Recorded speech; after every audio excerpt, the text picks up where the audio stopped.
Pod Save America is brought to you by Blue Apron, the #1 fresh ingredient and recipe delivery service in the country. Their mission is to make incredible home cooking accessible to everyone. No one ever edits this. For less than $10 per person per meal, Blue Apron delivers seasonal recipes along with pre-portioned ingredients to make delicious home-cooked meals. Choose from a variety of new recipes each week, or let Blue Apron's culinary team surprise you. Recipes are not repeated within a year, so you'll never get bored. Customize your recipes each week based on your preferences. They have several delivery options, so you can choose what fits your needs. You'll never get bored because of the food. You might get bored with kind of the waning days of the golden age of television. Might be getting a little tiresome. But we digress. Each meal comes with a step-by-step, easy-to-follow recipe card and pre-portioned ingredients. Get this, John. He's a cop, but he secretly uses drugs. Thursday nights on CBS. Each meal comes with a step-by-step, easy-to-follow recipe card and pre-portioned ingredients. Get this, John. And can be prepared in 40 minutes or less. She's a nurse, You'll but she also uses drugs. love how good it feels and tastes to create incredible home-cooked meals with Blue Apron, so don't wait. Go to blueapron.com/crooked. Like, is someone supposed to root for or against? To get $30 off Golden your age of first meal television. with free shipping. That's blueapron.com/crooked. Blue Apron is a better way to... The Melania is fake. It's fake Melania. cook.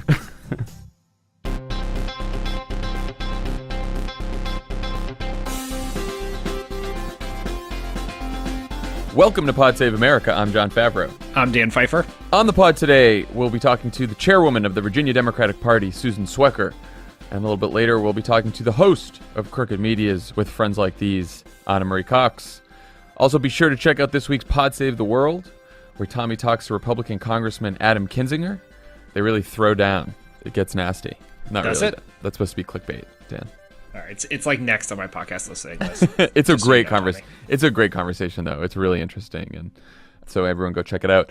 Also, go sign up at crooked.com for all kinds of exciting updates we'll have soon, and subscribe to Crooked Conversations, which we'll be launching in just a few weeks.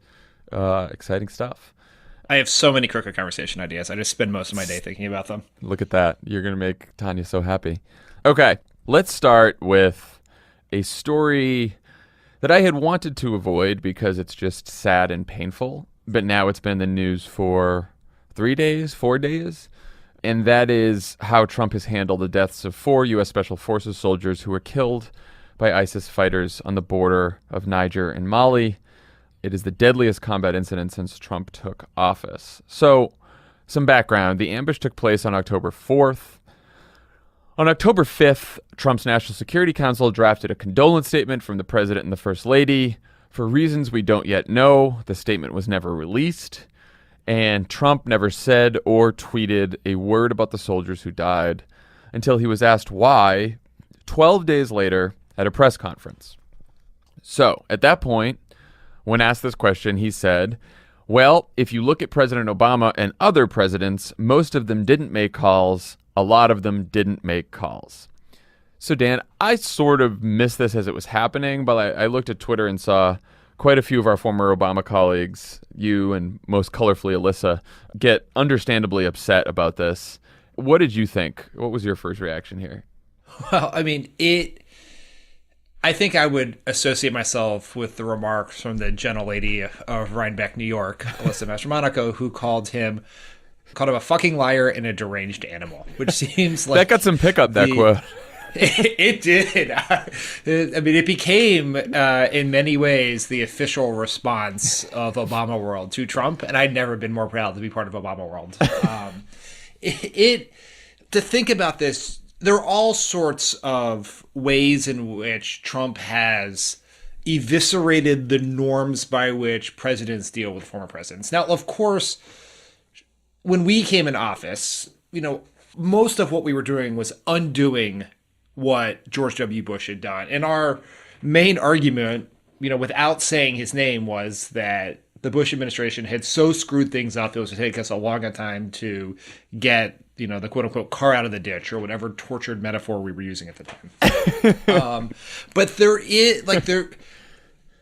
is no, you would believe, maybe not in the world of Trump, you believe that the one sacrosanct thing you would not do is try to question the patriotism or the affinity of a previous president of either party question their dedication to the troops they serve. Like the one sacrosanct part of the presidency that goes beyond politics is the role and responsibility of commander in chief. Now, people may make different presidents make different decisions, national security decisions, but the one thing that you believe, and even if, as much as we disagree with President Bush on Iraq and some of the other disastrous decisions he made, I don't doubt his affection for and loyalty to the troops who served them. And so for Trump to do this was just such a disgusting and so obviously false smear of President Obama that, it led to the reactions like the one Alyssa had. I was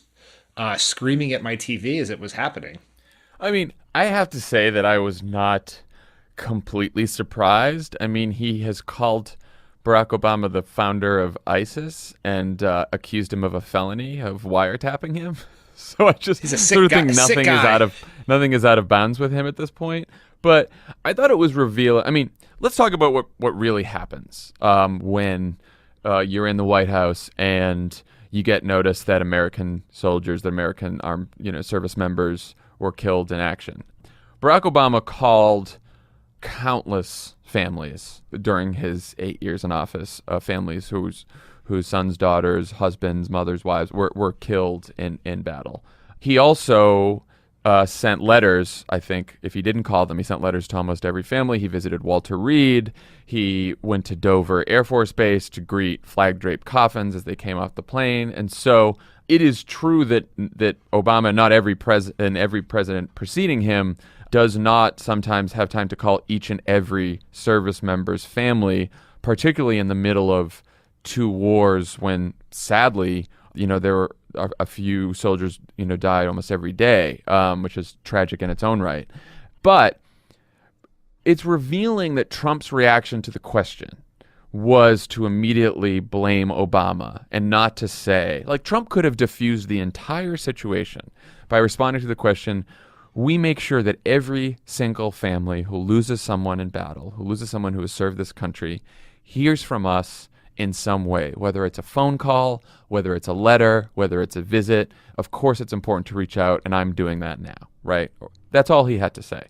But he has this fucking Fox News point of view on everything, where if you're attacked, instead of defending yourself, you just attack a Democrat and you bring them into it, right? Like, I always think if Donald Trump actually shot someone in the middle of Fifth Avenue like he said he could and not lose any fans, what Fox News would do is they wouldn't defend Donald Trump for shooting someone. They'd start talking about Hillary Clinton and Vince Foster or Barack Obama and Bill Ayers. Like that's what they do. They just deflect and say, oh, we don't care what kind of bad things that our side did. We're just going to now talk about all the bad things and conspiracy theories about the other fucking side. Like that's how they operate. And that's how Donald Trump operates, because he is a Fox News viewer who ended up in the fucking White House.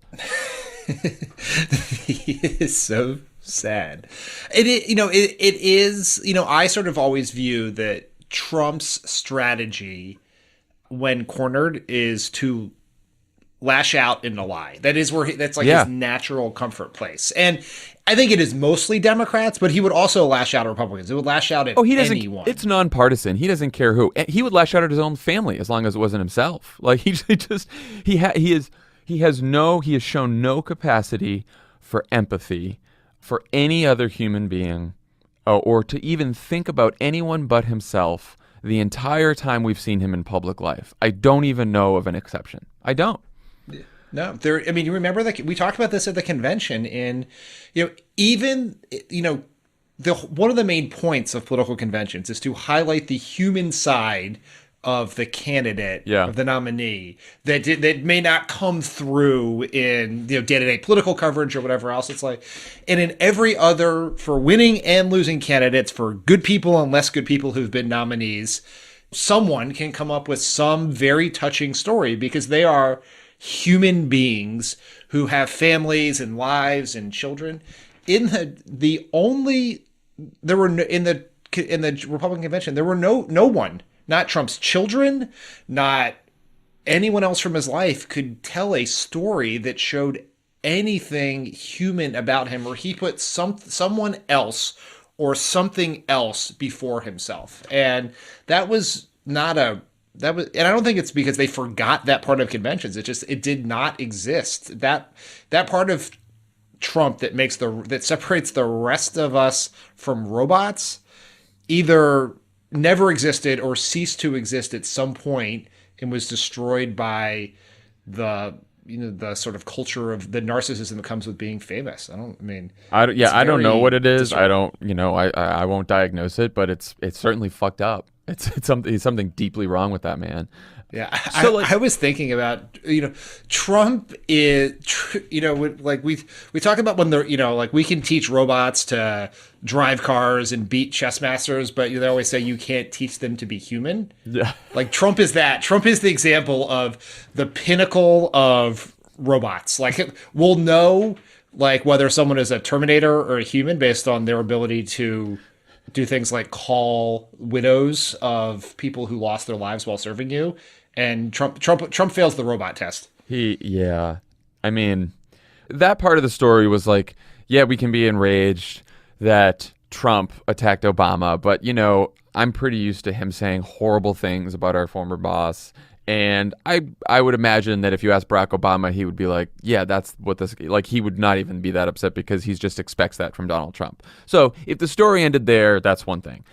But, of course, the story takes an even more depressing turn the next day when Trump told some moron at Fox that Obama didn't call General Kelly when his son died in Afghanistan in 2011.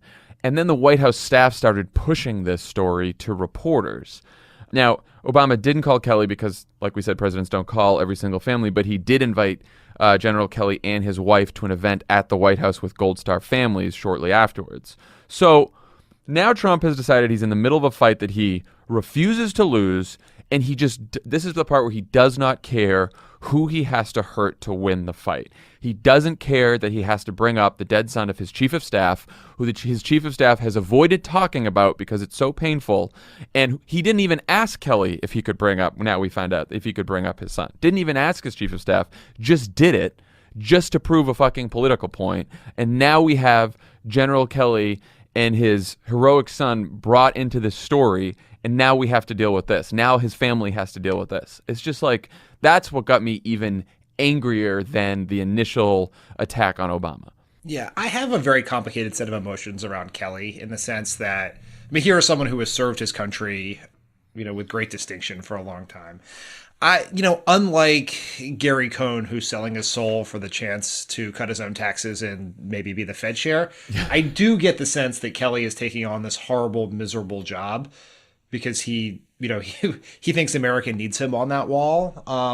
But when you read this, Kelly was the highest ranking U.S. military official to lose a family member in, Iraq and Afghanistan. And he, as you point out, he went out of his way to talk about it very rarely because he did not want to when you read some of the stories about it, it's that he had a lot of, troops serving with him who had lost colleagues or family members, and he didn't want to put his story above their own, and that it was somehow different because he had a higher rank than it. That was very admirable. And then for Trump to use that for someone who has been incredibly loyal to him is, it's just simply disgusting. And the part that I took away from that is it shows so much how we have so dumbed down expectations of humanity in our president that a lot of the commentary from White House reporters over the last 48 hours is, well, Kelly should have known that you don't tell Trump things because he will utter them publicly. Yeah, no. Yeah. It's just I'm just trying to I tried to step back from this when I was thinking about this issue the other night. I'm like, let's just forget about anyone in the public eye. If you lost a family member, especially if you lose a family member in combat, I can't imagine the pain and the grief that you must go through. And now to think that pain and grief are going to be public and used in politics somehow. It's going to be on TV. People are going to be talking about it. Reporters are going to be analyzing it. It's just so fucked up, And it's the President of the United States had the ability and has the ability to avoid that. And you're supposed to think about these things. And people in public life are supposed to think about these things. And you're supposed to be careful about this stuff. And if for no other reason, forget about politics, then you're just a human being who wants to like think about other human beings and their feelings. Like it's so sad. Yeah, I mean, look, if Kelly was angry that Obama didn't call him and he wanted to talk about it, or he told Trump could talk about it, it is Kelly's family's tragedy, right? And right. People should respond to that if they want to deal with that in private or in public. That is their decision to make. It is not Trump's decision to make. And the idea that it's just that Kelly should have known, we've all worked for politicians where if you have to tell them that, if you tell them a piece of information about like a poll that just came out or, a policy decision or something that, that you're still running down the details of, then you tell them like, don't mention this in your press conference. That's one thing. It is like even the most insensitive human would pause and think before you shouldn't have to tell anyone. Right. You shouldn't have to tell a small child that that's not something you should utter publicly. And then right. for Trump to do it is just, the whole thing is just, it's sad. It's sad for Kelly's family. It's sad for America that we have a president who acts like this. And it's sad that, and I think this is really one of the worst parts of Trumpism, is that it automatically reduces every conversation to its most basic and stupidest form. Like there is right. a real conversation about decisions to send men and women into combat, decisions about war, to conversations about use of force, and also, and just in this specific incident, like what really happened in Niger. Yes, like we don't know exactly. why were the troops ambushed. Well, I mean, there's questions about this too. Yeah, and because of Trump and his minions in the right-wing propaganda forces, the conversation we're having instead is, did Barack Obama call all the troops, and did Trump all the troops' families, and did Trump call any of the troops' families? Like that's the wrong conversation, right? Right. It is like there is not a test to say you have to call every family member who lost their life, or you have to send them a letter or visit with them. Like that is the wrong conversation. The test is just please don't lie about it. Like just please tell us the truth about what you're doing. Exploit it. Or exploit it. It shouldn't be this hard. And it also bugs me because we're on day 4 of this story. That's like one more news cycle than we had when the Republican chairman of the Foreign Relations Committee said he's concerned that the president of his own party may start World War III. It's like, what's disrespectful to our troops and their families? Starting World War III. Like, it's just, all of these things are now discussed on the same plane. Like Bob Corker says something crazy, and so let's talk about that. He thinks Trump's crazy. Let's talk about that for a couple days. And now Trump lied about calling troops families, so let's talk about that for a couple days. It's just like, there's this leveling effect of all these controversies that we don't have a perspective on like what's most important. And of course, like the story got even worse and more depressing the day after, because Trump finally called the widow of Sergeant David Johnson, one of the soldiers who was killed in Niger, and reportedly said to her, quote, "He knew what he signed up for, but I guess it still hurt." Now, we heard about this because Democratic Congressman Frederica Wilson was in the car because she knew the family. She mentored Sergeant Johnson when he was a child. And so the Sergeant Johnson's widow was in the car. His mother was in the car. And, of course, the mother has since confirmed that this is what Trump said. The White House's response is, they're not denying that that's what he said, but they're saying, she took it out of context. But of course, now Trump's in a fight, where he said, I have proof that the Democratic Congresswoman's lying that I said that, and I can provide that proof. Of course, he doesn't have proof. He also has proof that Obama was wiretapped that we're still waiting for, and that 3 million people illegally voted in the election that we're also waiting for. And, it's just like things like this, too, where the mother said and that, Trump really didn't even remember Sergeant Johnson's name when he called and things like that. And you can tell that point, Trump was so annoyed by the attacks he was getting in the media over his initial statement that to him the call was just like, oh, fine. Now, you've made me do this, so now I'm going to do this, and it's going to be perfunctory, The White House did not deny Trump said it, but Trump did deny he said it. He said it was fabricated, and he had proof. Right. And they said, the White House later, through the array of background sources, said that the proof was that John Kelly was in the room. Now, that's not actually proof. And then, do I think Trump was trying to offend the widow? I don't. No, of course not. He just is incapable. He's incapable of expressing empathy or sympathy. He just doesn't have those emotions. Like, that was left out of the package when he was created. So one reaction to this would be to simply say that I certainly in no way meant to do anything other than recognize the sacrifice and the heroism of Sergeant Johnson. Right. And very easy. I apologize if it came off in the wrong way, and just let it go. Like, that is the only way to approach that any normal person would do. And it's not the politics of fighting with a Gold Star family, which is how this is being covered somewhat with. So it's like, well, this probably isn't going to hurt Trump because he fought with the cons during the campaign, and he's still president. So therefore, Teflon Don can do anything. When it's like, no, that's not the point. Who gives a shit about the politics of arguing with a widow? Let's actually instead think about the feelings of this family who are going through a tremendous tragedy with a widow who is pregnant and has a small child, and a family in a community that is mourning a hero. And just shut your trap for 1 minute and just let it go. But he can't. I know. That's exactly right. Like, I don't give a shit about the politics. I don't care about whether Trump looks worse or better because of this. Just everyone just be fucking human for 5 seconds. That's all we're asking. And let's just move on to the next thing, So that's what we'll do. I mean, we should also say that, the army is investigating what actually happened in Niger, why these troops lost their lives, why there was an ambush. There's a whole bunch of questions. John McCain was asked if Trump was being upfront about what happened. He said no, because I would not like to repeat the crazy witch hunt that the Republicans engaged in after Benghazi. I'm not going to make a big issue about it. I'm just going to say I would like the army to investigate this and find a full report of what happened, and we'll look at that report, and then we can move on. Or we can fix whatever happened. We're not doing fucking Benghazi like those awful fucking people did for all those years for no fucking reason. Anyway.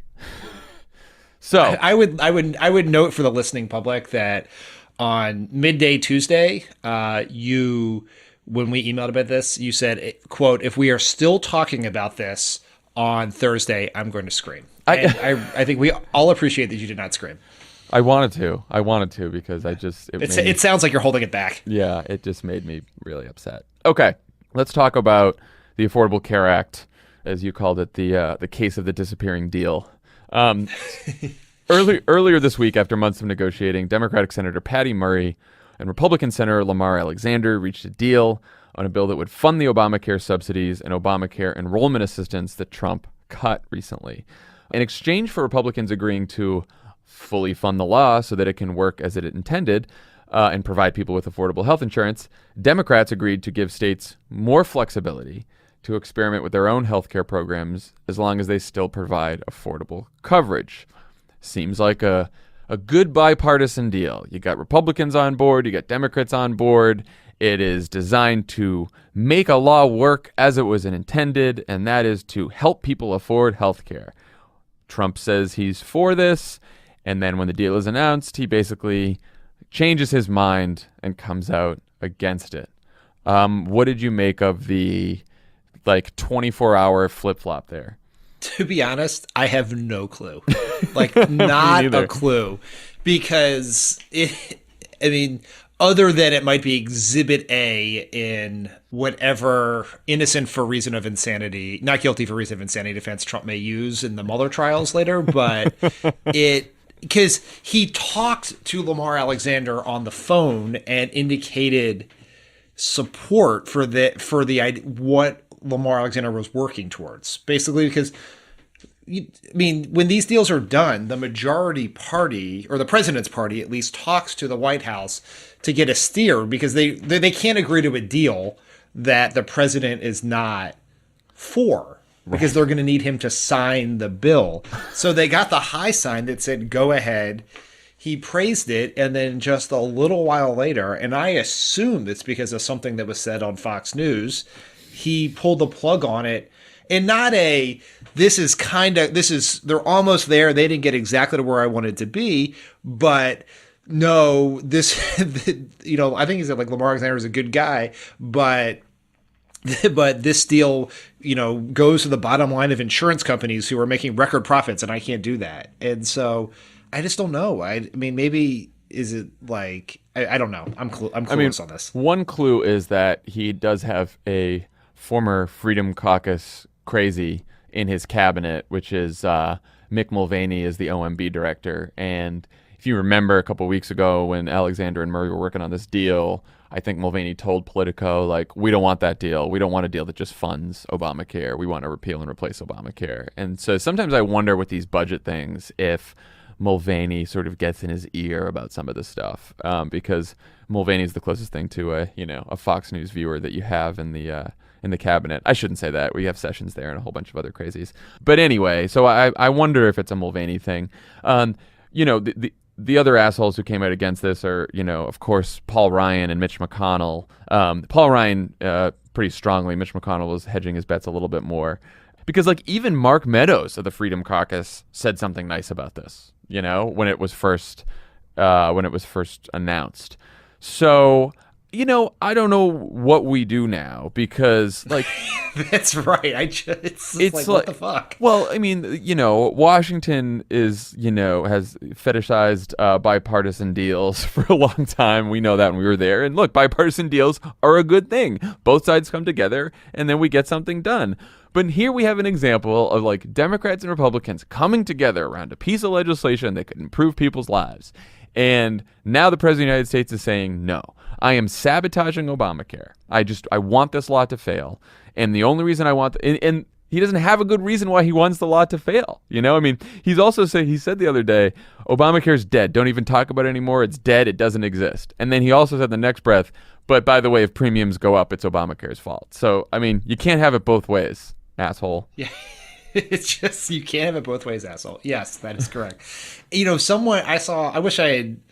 I think I blocked the person who tweeted this out of my memory because I didn't want to hold the lifelong grudge against them. But after the deal was announced, some reporter tweeted, Trump's high-risk strategy on ACA pays off. What? And the idea what? Being that I know. I would go back and look for this, but then you and I would just assail them on Twitter 5 days later. And it's not a good use of any of our time. Show me the dividends. And in what way does it pay off? Well, this was pre-Trump bailing on the deal. So the logic here was he canceled CSR payments and this sort of, art of the deal brinksmanship of I'll just walk away from this deal and that forcing them to come to the table. Now, that's idiocy for 2 reasons. One, this person has clearly never met Trump before because everything that comes before this shows that he has the strategic thinking of a rabid raccoon. 2, this deal was already done months ago before McConnell scuttled it. And you guys talked about this on Monday, scuttled it so that to give Graham Cassidy, GCHG, if you will, a chance to pass. GCHJ. GCHJ. I think GCHC is a party drug. I think that's right. Yeah. But then that's a narrative you could theoretically stick to. I did brinksmanship. I got a deal I wanted. It's bullshit, but you could sell it. And then he just pulled the plug on the deal. Yeah. And which is also this is proof that no one's thinking this through is, as you guys talked about on Monday, there's a good chance he's going to have to swallow this in the end because most Republicans want this because it's their states who are getting screwed. And they don't want to, they're smart enough to know that they're going to own this because the insurance companies are sending out letters saying, your premiums are going up because the Trump administration canceled the payments. So they know that this is on them. And so he's going to sign a deal, unless the government is shut down indefinitely, which would be bad for national parks, but I don't know, maybe it'll be good for safety. He's going to end up probably having to eat a deal that he said he doesn't like. And so I don't know. Well, and also the argument that was bandied about that, oh, he did this because it's not legal to make these payments, and what we really need is a legislative solution to this. Well, there's your legislative solution. You don't want that either. So it had nothing to do with the legality of the payments. It just, let's stop pretending that it did. The other thing is it was a temper tantrum. He keeps calling it a bailout for insurers. Because of what he did and because he's rejecting this deal, the government's going to spend more money. So that's more money for taxpayers. And middle-class people who don't get subsidies through the Affordable Care Act, they're going to spend more money. And guess what? Insurance companies are going to make more money because he did this. They're not going to make less money. They're going to make more money. So the whole bailout for insurance companies is another bullshit argument from him. Yeah, it's... You know whose fault this is? Who? Mitt Romney. Why? I'm sorry. I said Mitt Romney. I confused Mitt Romney with Marco Rubio. Yes, This is actually Marco Rubio's fault. Yes. I was yelling about this to Lovett yesterday, that it was Marco Rubio's fault, because during the campaign, he was the one that said, I'm going to end the bailout for insurance companies. Like, he started this whole thing. Yeah, I really stepped on my line there, but yes, it was Marco Rubio. How dare you speak of Mitt Romney? I know. Our hero. Our hero is waiting. That's right. If only. So yeah, you alluded to this. What happens next is this sort of year-end scenario where, and we've talked about this in the pod before, where Trump needs to fund the government. He doesn't have the votes to fund it within his own party, which runs Washington, because he has too many crazies in his own party. He needs Democratic votes. Therefore, Democrats have leverage.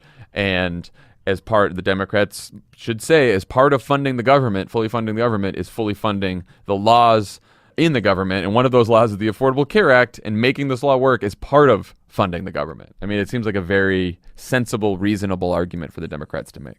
Yeah, I'm not worried about this. I have complete faith that at the end of the day, Nancy Pelosi will be smarter, tougher, and savvier than Paul Ryan, and will know how to get what we need done. Good. And we should also let people know that we can do something about help making sure that people get enrolled, sign up for Affordable Care Act over the next couple months. Open enrollment, which is the period that you can sign up for the Affordable Care Act, it's going to be much shorter this year because the Trump administration made it shorter because they don't want people to have health insurance. But it is going to be between November 1st and December 15th. Those dates are very important. Tell everyone you know. And if you go to getamericacovered.org, you can find out how you can help and spread the word to make sure that everyone signs up for health insurance who can, because the Trump administration refuses to do that. Okay, let's talk about Virginia before we bring on Susan Swecker. This is perhaps the closest, biggest election of 2017. It's the governor's race in Virginia between Democrat Ralph Northam and Republican Ed Gillespie. Barack Obama is back on the campaign trail there today, later Thursday. I figured before we talk to Susan, it'd be good for us, the two of us, to freak out about the race for a few minutes, since we haven't had the chance to do that in a while. Freak out about an election. So just some background. In 2016, Clinton won Virginia 49.8 to 44.4. The outgoing Democratic governor, Terry McAuliffe, has an approval rating of like 52, disapproval 34. And the current Real Clear Politics average, hasn't said that in a while, has Northam up 5.8%, about 49 to 44. But there was a Monmouth poll out Tuesday that showed Gillespie up 1. It was the first poll that showed Gillespie up in quite a while, or maybe the whole race. Other polls have showed it close. It's an off-year election, which means that turnout is always a challenge for Democrats in off-year elections. People are anxious, and why not? Of course they should be anxious. What do you think, Dan? What are your thoughts on this? Well, yeah, Democrats should win. Therefore, I'm scared shitless because, I mean, there's a couple of things here. One, Ed Gillespie, whose actual official title is super lobbyist Ed Gillespie, almost beat Enron lobbyist Ed Gillespie. Dan. Yes. He was an Enron lobbyist. So everything. I mean, he is the swamp. Like, Ed Gillespie is the personification of the swamp, and now he's running as like a Breitbart Trump pro-nationalist nativist candidate trying to appeal to Confederate sympathetic voters. But he almost beat Mark Warner, friend of the pod, in 2014. Mark Warner is incredibly popular in Virginia. No one thought the race was going to be at all close, and it was incredibly close, went down to the wire in the very end. And so we should be worried about this. And all of the most disgusting tactics that Trump his Russian friends, his Breitbart friends used to try to scare voters in 2016 are being used by Ed Gillespie in this race, including running ads that our fair president has endorsed, saying that Ralph Northam is working to help MS-13, the gang from El Salvador. So, which is like also this stems from like the Gillespie's campaign blamed Northam for the gang MS-13 because Northam voted against banning sanctuary cities in Virginia, even though there are no sanctuary cities in Virginia. So somehow he's talking about sanctuary cities and gangs sprouting up in sanctuary cities. It doesn't even make sense, the connection he's drawing, but who cares? We don't need truth anymore in Republican ads. We haven't had that in a while. And so they have these ads that show tattooed Latino men and blare the words "kill, rape, control" across the screen. Very subtle, didn't you think? Yeah, these people are so terrible. Well, and I just read the story too. Gillespie's like all upset because he has like 20 different policy papers and he wants this to be a campaign about substance and all of his ideas. And granted, I'm sure he has a whole bunch of ideas and a whole bunch of policy papers, but all his fucking money is being spent on these disgusting ads. So we have to beat him for several reasons, which I'll say. But also he will carry if he loses and he tries to go back into the Palmer, Charlie Palmer's with his cufflinks and pocket square and fit in, everyone should remember that he ran a disgusting racist campaign, and he should that will hopefully be in the first line of his Wikipedia page going forward. Now, yeah, well, we're going to ask Susan. I stopped hoping for that when Sean Spicer was on the Emmys and then got a fellowship at Harvard. So, but anyway, that's a topic for another time. Fair enough. We'll ask Susan how our listeners who do not live in Virginia can help, because I've been very concerned about everywhere we went. Everyone asked us earlier this spring about Jon Ossoff and the Georgia race. Yeah. We just did a tour of the country, and maybe 2 or 3 people asked us about Virginia. And in Twitter, everyone was Ossoff. Very little about Northam. This race actually matters more than that one did. That was one more seat in the House that we were not in charge of. The governor of Virginia, in addition to making important policy that affects millions of Americans, will help determine redistricting, and also will send a message to this could be the shot heard around the world either way. Right. If we lose this race, it's going to have implications about what Democrats will run in 2018, whether Republicans will retire, how scared Republicans will be in the House and the Senate to pass Trump policies. And if they win, if Gillespie wins, that will be a permission structure to Republicans to do horrible things. And so this race matters whether you live in Virginia or not. Yeah, no, there are a number of congressional seats that are basically up for grabs. And, the outcome of this election, like you said, this next governor of Virginia is going to do redistricting. And so that's going to, and if there's Ed Gillespie, he's going to gerrymander the shit out of all these districts, and we're going to have a bunch more Republicans in the House, and it's going to be even harder to take back the House. We're not talking about 2018, 2020, 22, and beyond. We've got to think about the future here. And so if you care about all these issues, if you're upset about Trump, if you're worried about everything he's done, if you hate this Republican Congress, if you want to change things, it has to start in Virginia. And if you're in Virginia, please get involved and make sure you vote and get your friends to vote. And if you're outside of Virginia, we're going to ask Susan what people can do to help. So when we come back, we will be talking with Susan Swecker, the chairwoman of the Virginia Democratic Party.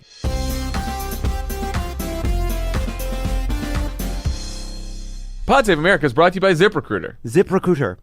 With ZipRecruiter, you can post your job to over 100 of the web's leading job boards with just one click. Job boards. So you can rest easy knowing your job is being seen by the right candidate. Rest easy in your lounger. Then ZipRecruiter puts its smart matching technology to work, actively notifying qualified candidates about your job. And you're doing other things. Within minutes of posting. You're eating a TV dinner. And you receive the best possible matches. Watching some kind of an anti-hero get revenge on the worst villain. No wonder 80% of employers who post on ZipRecruiter get a quality candidate through the site in just one day. Maybe you're making your way through Stranger Things to get ready for the new season. That's what I have to do. And the easy-to-use ZipRecruiter dashboard lets you manage your hiring process from start to finish, all in one place. ZipRecruiter is the smartest way to hire, and that's why you should find out today why ZipRecruiter has been used by growing businesses of all sizes. Get this, John. It's a period drama, but they have problems like we have problems today. in industries to find the most qualified job candidates with immediate results. Right now, Pod Save America listeners can post jobs on ZipRecruiter for free. You That's didn't right, know that, free. though. You didn't know that people in old-timey hats had the same kind of things, you know? Go to ZipRecruiter.com/crooked. That's ZipRecruiter.com/crooked. One more time. Like a Peaky Blinder. Not you. One more time. Try it for free. Go to Or a ZipRecruiter. Boardwalk Empire. ZipRecruiter.com/crooked. We're also doing ads for various television shows. Golden Age of Television. While we talk about our sponsors. The end. Pod Save America is brought to you by Wink. Wink. Let me give you a task. Pick out a wine you're going to love, but there's a catch. It has to be one you haven't had before. What would you do if I gave you this task, Lovett? I don't know where to begin. Well, you'd use Wink. Okay. It's spelled W-I-N-C, and they make it easy to discover great wine. Because Wink's wine experts select wines matched to your taste, personalized for you, shipped right to your door, and starting at just $13 a bottle. John? Yes. Is there a wine that pairs well with a lawyer who doesn't play by the rules? There's nothing like coming home to a box of delicious... Who also has a drug problem. There's nothing like coming home to a box of delicious Wink wine selected just for you. It's the best day of your month. Now, when they say box, it's not boxed wine. They think they'd have to be careful here. It's a box of Wink wine. I think that there's really... Not that there's anything wrong with drinking There's wine nothing from the wrong box. with box wine, and I think that the idea that the vessel the wine comes in is very important is silly. Like, Sort of corks an are antiquated stupid. notion, huh? Corks are stupid, and we should go to screw top. I love a good screw up. It's insane. Screw top. Screw... Sorry. Do you like the smooth glide of a screw off? I'm one wipe Johnny over here. Okay. Discover great wine today. Go to trywink.com/crooked. You'll get $20 off your first shipment. That's TRYWINC.com/crooked for $20 off. Each month you get new delicious wines. It could come in a fucking milk carton. It'd be No good. membership fees. Skip any month. Cancel anytime. You don't have to know anything about wine. Wink's going to do it for you. Thank goodness. Thank goodness. That's trywink.com/crooked. $20 off. Go get it today. Get wine at your house. On the pod today, we are lucky to have with us the chairwoman of the Virginia Democratic Party, Susan Swecker. Susan, welcome to the pod.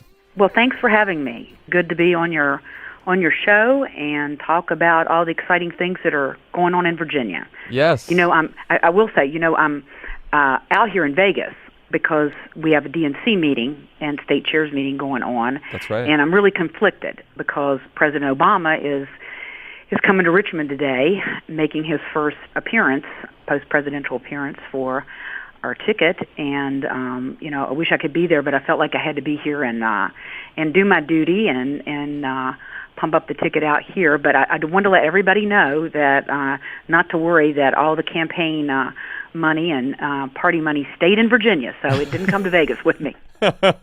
Look, we have that conflict too. We're going to Richmond for a live show, Pod Save America, in a couple weeks. But when I saw that Obama was there today, I'm annoyed that we're not there already because it'd be fun to see the old boss campaign again. Yeah, and John, you've also chosen Vegas over Obama before yourself. So. That's true. I have stayed there and let Air Force One fly home without me.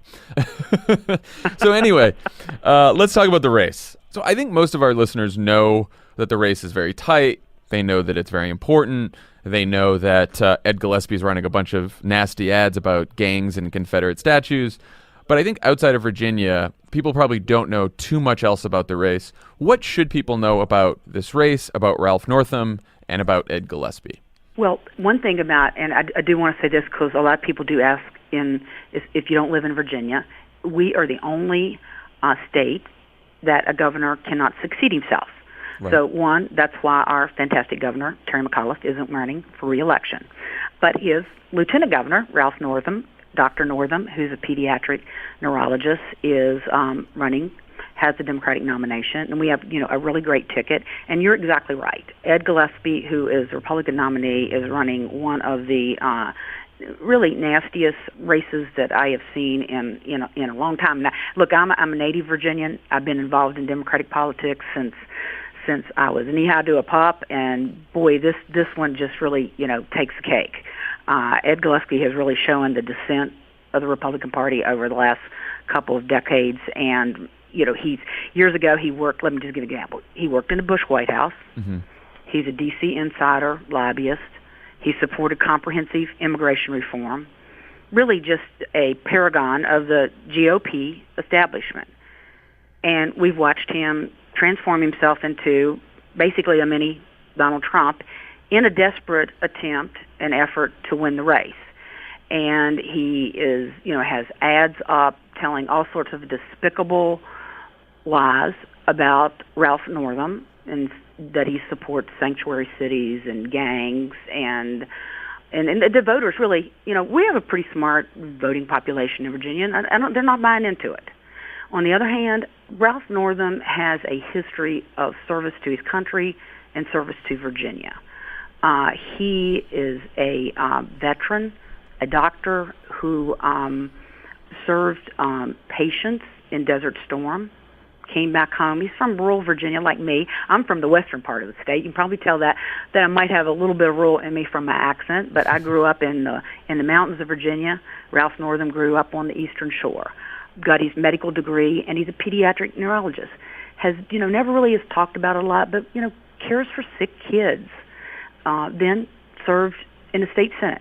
And then he was elected 4 years ago with our ticket, with Terry McAuliffe as governor and our great Attorney General Mark Herring as lieutenant governor. And he's been a brick wall with his ticket mates, his partners, against all the very right-wing, intrusive legislation that Republicans have put up to defund Planned Parenthood, to any kinds of attack on women's rights. And trust me, there have been plenty on, lots of things to intrusions on making into women's health care decisions, defending the ACA, those types of things. Ralph is going to be right there to do that as governor, just like he has done as lieutenant governor. I'm worried. I'm worried because, what happened November 8th, was one of the worst nights of my life, worst except for losing somebody I loved. But when I look back on it, we got to remember, folks, we did well in Virginia. Hillary Clinton won by 5 points in Virginia. We picked up a congressional seat. We elected a very rising star and a 35-year-old African-American mayor in the city of Richmond, LeVar Stoney, who is doing great stuff. And we defeated a very onerous, backwards-looking constitutional right-to-work amendment with very little money, that partnering with organized labor and our local committees and got the word out. And, you don't usually defeat a constitutional amendment in Virginia. So it was a dark night nationally, and, we're seeing the ramifications of every vote counts and that elections have consequences. But for us in Virginia, it was really a good night. And I never thought, growing up and being a Virginian, I'd see the day that we would carry Virginia, and if Virginia would go blue, and we'd lose the presidential election. Yeah. Susan, how can our listeners who do not live in Virginia, how can they help get Ralph Northam elected and to help the Democrats gain seats in the state legislature? Like, where can they go to get more information on volunteering or donating, or what action items are there for them? Super. I'm so happy you asked that question, because the stakes are so high in this election, and it is about the statewide ticket, but we do have our House of Delegates that are up. We are right at 34 right now, 34 out of 100, and that has been, they have stuck together. When Governor McAuliffe vetoed legislation, they all stuck together, upheld all of his vetoes, but we surely would like to add to those ranks, and so that Ralph Northam will be able to get more accomplished. So to get folks involved, and, whether you live in Virginia or outside, you can just text BLUE to 21333. It's just that simple. BLUE to 21333. And we would really appreciate anybody and everybody that would like to help us out, because I do think that this is, we're an off-year election. We have elections every year, but this one is the precursor to next year, when a lot of states have governor's races, U.S. Senate races, congressional races up, and this is a precursor to really the Trump effect, I guess is what I would say. And I think the eyes of the nation are going to be watching on what we do and how we do. Susan, Jonathan Martin has a story in the New York Times today about African-American turnout, where a local Virginia County NAACP president says he's worried that black voters aren't engaged. What are Virginia Democrats doing to increase turnout to make sure we get everyone out on Election Day? We have a base program that we're reaching out to everybody. We are leaving no stone unturned.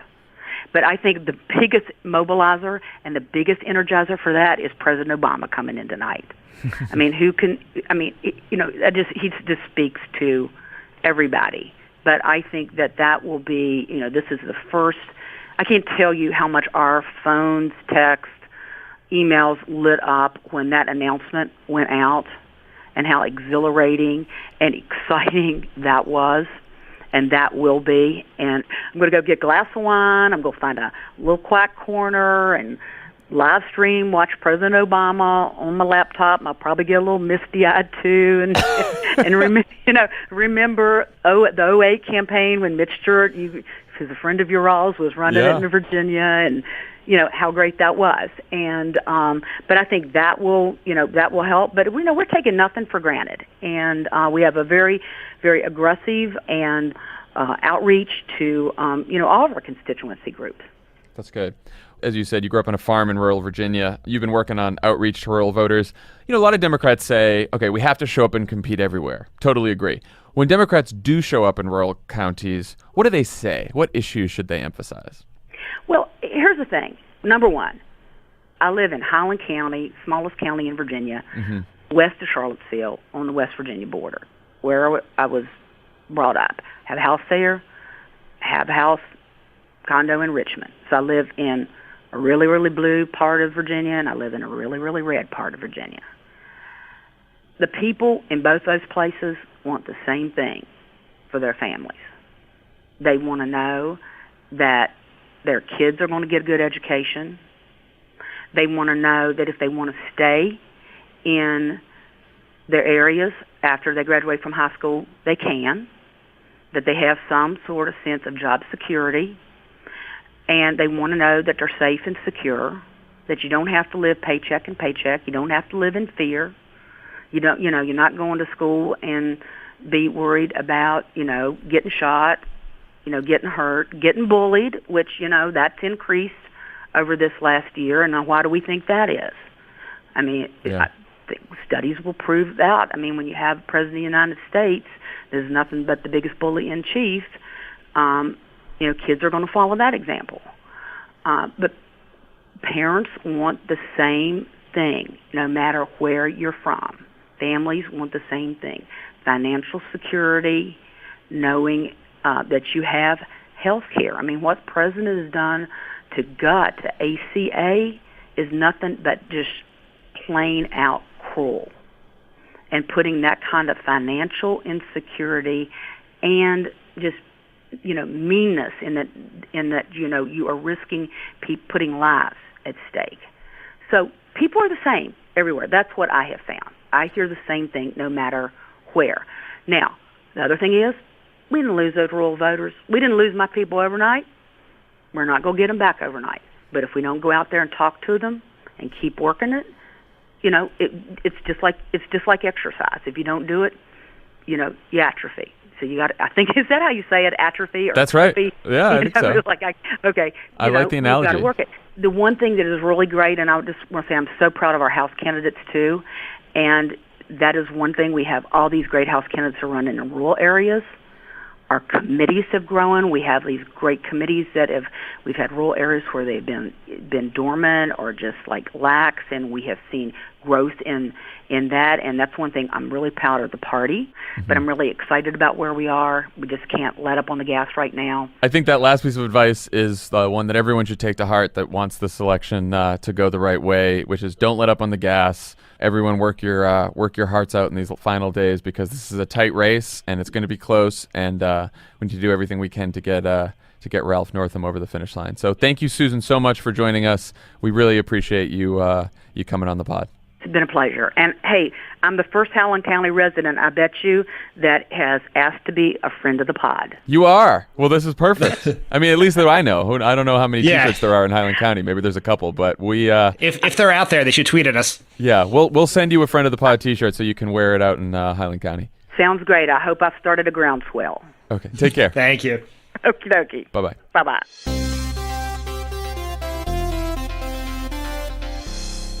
Pod Save America is brought to you by Helix. Helix. There's a ton of online mattress retailers popping up these days. It's crazy. All with a one-size-fits-all solution to a better sleep. Which is crazy. Guess what? one size fits all, it doesn't work. Doesn't work. So, Helix Sleep offers something that doesn't exist anywhere else. A mattress that does exist other places, but a mattress that's personalized to your unique preferences and sleeping style. You know that I'm in the It middle won't set of, you back thousands of dollars. It won't set you back thousands of dollars. I have created a custom mattress, and I'm about to pull the trigger on it. But I was debating whether or not I was going to make the mattress all the same or have two sides, you know? What do you think? You know, it's hard to say. I found myself thinking, like, I'm really committing to a way of sleeping. Because it's like, do you sleep on your side? Do you sleep on your stomach? It's like, right now I do, but like maybe I want to adjust. Maybe I want the flexibility to make a different kind of choice. Keep us updated on this. I will. Will you? Will you do me a favor and keep us updated here on the pod? Sometimes I'll be on a mattress and I'll be watching a drama about a society rebuilding after zombies attacked. Try it for 100 nights. If you don't love it, they'll pick it up and refund you in full. Go to helixsleep.com/crooked right now. John, it turns out you'll get $50 towards your custom mattress. You know, the real villain? It's man himself. That's helixsleep.com/crooked for $50 off your first order. helixsleep.com/crooked. First come the zombies, but then come human flaws. Pod Save America. It's brought to you by the Cash App. The Cash App, John. You know, John, we've been given an instruction. Our friends at the Cash App, they don't want us to talk about it today. They just want to donate their ad to the International Rescue Committee, as we've been talking about with the Cash App recently. The International Rescue Committee responds to the world's worst humanitarian crises and helps people whose lives are shattered by conflict and disaster to survive, recover, and gain control of their future. Today, there are more than 65 million people uprooted from their homes around the world, the largest number ever recorded. The IRC provides health, water, and sanitation, education, economic assistance, and special services that protect children and empower women in more than 40 countries. The IRC also resettles refugee families in 28 cities across the United States, helping them to thrive and become American citizens who enrich the fabric of our country. Please go to the IRC, go to the website, and donate today. It will mean a lot to people all over the world who very much need help. So thank you for that. And we're switching to the Cash App. There you go. On the pod, we have the host of Crooked Medias with friends like these, Anna Marie Cox. Hello, Anna. Hello, gentlemen. So who is, let's start with who's on the show this week. Well, it is a jam-packed show. Van Newkirk is on, writer for The Atlantic. Yeah. We talk about his piece defining white supremacy, which is kind of like a 101 thing that a lot of times I think people assume they know what that means. But he really lays it out and goes to the history of the term. And we talk about why that's useful. And in my opinion, more useful than calling people racist is talking about white supremacy. And then I talked to Helen Rosner, and weirdly, we talk about patriarchy. So we cover a lot of bases in this one. The two big, systems of oppression in America. So I think it's pretty good. And actually, the conversation with Helen is in response to a listener question. That's actually one of the most intense questions we've ever gotten, which is from someone who admits that he had I'm going to very generously call it a gray area encounter with a woman in his life. And he wanted to know, as someone who's now older and wiser, what is his place in this conversation, the Me Too conversation?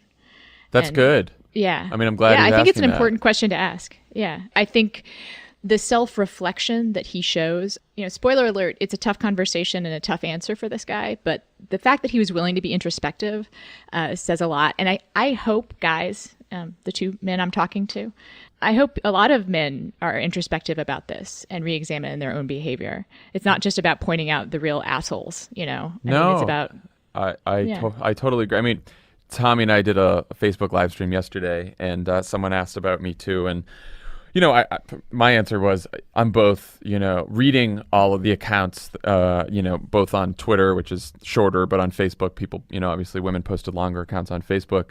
It's like both heartbreaking to read them and also heartening that women are finding the courage to speak out about this after the Weinstein scandal. Yeah. And so... Well, I want to put a pin in the idea that the showing courage part, because I think a lot of times coming forward gets described as having courage. Yeah. But there's nothing wrong with not saying what happened to you. There's no. You know what? I would say it's hard. It's a hard thing to do. Yeah. And I would imagine Yes. that under no matter what the circumstances are, that speaking out and especially making it public is an incredibly hard thing to do. And so it's good to see that. But I think if the only side of that equation is women speaking out, then we have failed to make any significant changes in the culture, and that men need to do a lot of reflecting. Because look, we've all been in offices, in parties, we've been in social situations where a man says something awful to a woman, says something that is, as you said, either gray area or clearly crosses the line, and we haven't said anything. A lot of men that I've talked to since the Weinstein thing, actually, some have said, it has caused me to think back on all of my behavior over the years and stuff like that. And that, as you said, that self-reflection, I think, is important and useful. And just as important is the fact that, men, when we are in situations, when we are in rooms where this happens, where we see this happen, that we don't just let it slide because we're afraid to speak up and say something, or because we don't want to look like, we're attacking our buddy or just, yelling at someone. Like, it's important to say something. It has to be, because otherwise we never change this culture. And Helen actually wrote a great piece. The reason why I had her on, she wrote a piece for Medium that's 20 things that men can do right the fuck now, besides literally not harassing us. And maybe a good segue to our next topic of conversation, because she talks about things that men can do in their everyday lives that help dismantle the patriarchy, for lack of that's the perfect way to put it. There are things that men can do all the time that go beyond simply not, harassing people. And one of them is, supporting freedom of choice. The story that you brought to our attention from the Washington Post, I had not seen, and it is incredible. I'll give you guys the lead, and then we can jump into it. A federal judge ordered the U.S. government to allow an undocumented teenager in its custody to have an abortion, and said she was astounded that the Trump administration was trying to block the procedure. I mean, you got to go read the whole story, but at one point, the judge asks the lawyer from the Department of Justice whether he thought illegal immigrants had constitutional rights and whether he believes Roe v. Wade is still the law of the land. And the lawyer said he wouldn't concede the point. And the judge she laughed and said, "This is remarkable," which I found also remarkable. I found the story remarkable as well. Anna, what did you think? It's a terrifying story. It really is. One of the details of the story is this happened in Texas, and Texas has already restricted, access to reproductive freedom so much that she's going to have to go through some more hurdles. The Jane Doe involved in this, she can't just go get the procedure done. She has to go appear, and then there's a waiting period, and there's a lot of travel involved because there's only a few places in Texas you can even get an abortion. So this story really illustrates what a lot of us fear is the future, which is a culture that's not pro-life. Helen actually introduced me to this term, and I think it's one that I would encourage everyone to start using when you're talking about the other side of the reproductive freedom debate, which is forced childbirth. Right. That is what this is. This is Handmaid's Tale. That's what I said. I said that to Dan. It's Handmaid's Tale. I said that right before we called you. I was like, this Washington Post story is very Handmaid's Tale.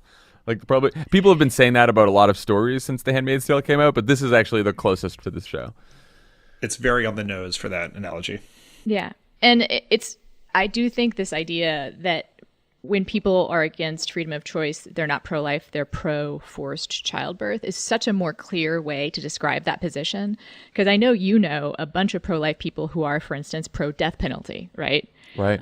Who are pro-cutting welfare, who are pro-gutting ACA, things that I would think of as pro-life, things that support life. They're not exactly consistent. What they really are interested in is something really specific, which is forcing children to give birth, forcing them to do that.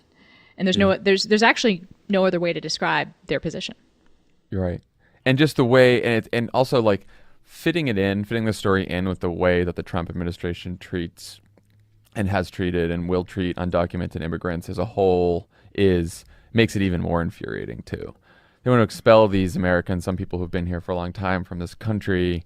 They want to put them in, detention centers, the ICE raids and stuff like that. They want to. So on one hand, they're pushing them away, but and in this case, if you're an undocumented immigrant who has escaped violence in another country and you come here for refuge, and you come here because in this case of this woman, that she did want to terminate her pregnancy, then to the idea that they're going to force you to give birth and then probably deport you from the country is just exactly awful. That is like the capper to this, right? They would force her to give birth and then give her nothing else, right, except maybe a plane ticket home, right?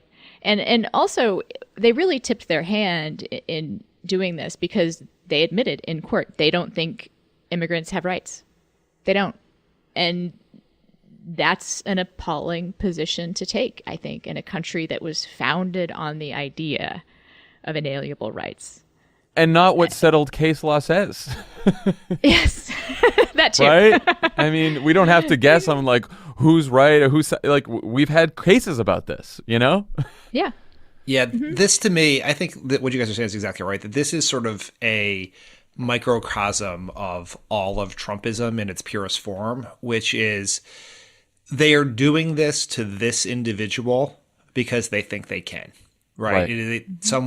All parts of it, whether it is the forced childbirth, the deportation, it is to find the most vulnerable person you can and then try to use it as a vehicle to enforce your worst beliefs, knowing that this is the person who will have the least ability to fight back on their behalf because it's a woman, it's a young person, it's someone with undocumented status, and you can just see it in the way in which they've approached the case. As you guys put on the legal argument, which is we're going to discard all of what everyone else believes and just make this absurd case because we think we can here because this person will not be able to defend themselves in the way others might.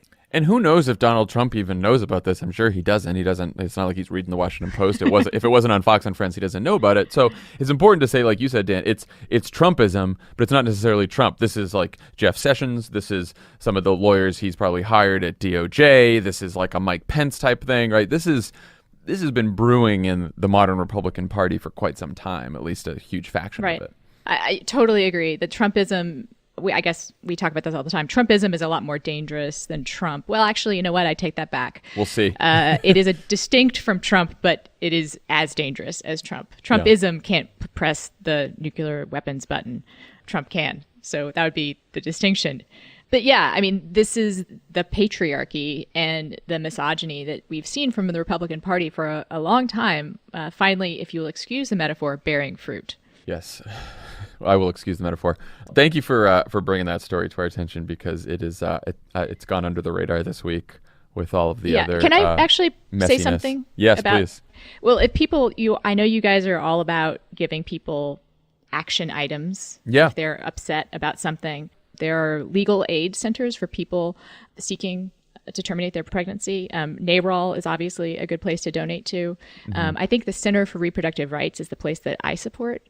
There are people fighting for the rights of this young woman and your rights too. This policy does affect everyone. We all should remember that, not just women. It affects everyone. So everyone tune into With Friends Like These. Drops Friday as usual. And Anna, thank you for joining us as always. All right. Thank you guys. All right. Take care. Bye. All right, guys, thank you to Susan Swecker and to Anna Marie Cox for joining us today, and we will see you on Monday. Bye, guys.